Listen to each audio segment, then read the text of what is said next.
Welcome po sa ating channel, G-Trick TV. Ito po ay ang screen door na anodized po. Ang presyo nito na indian na po sa ating mga video, yung 4,700.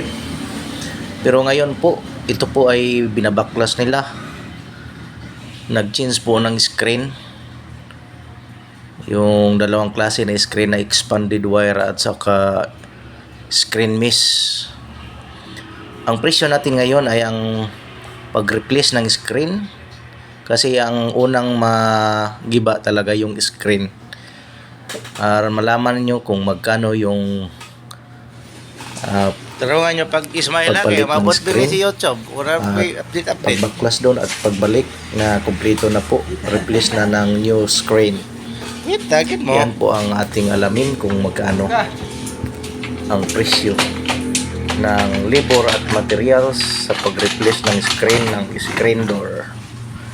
Ito po ay Murag ngawas bilang naman. kaalaman rin ninyo kung mayroon kayong mga screen door, base po sa ating presyuhan dito sa ating shop, kasi iba-iba po ang presyo ng mga shop po, depende po yan sa mga supply ng mga gamit. Ito pong presyo na ito ay kasama na po ito sa pagbaklas at Taruhan nyo pagbalik, pag Ismail lagi, mabot at din si new YouTube. screen na Ura po. update. kasama ng labor. Ang kahit anong size ng screen Tagin door, mo.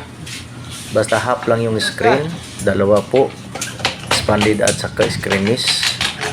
Dito po sa amin ay 1,400 po ang presyo.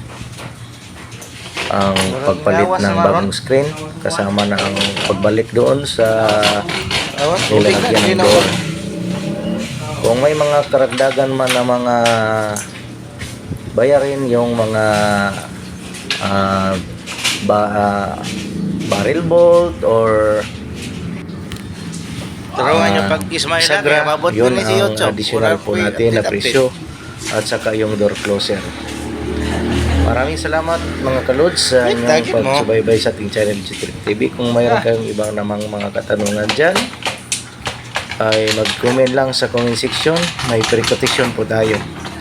Ang hindi pa po naka-subscribe sa ating channel ay pasuloy ng subscribe, like at share.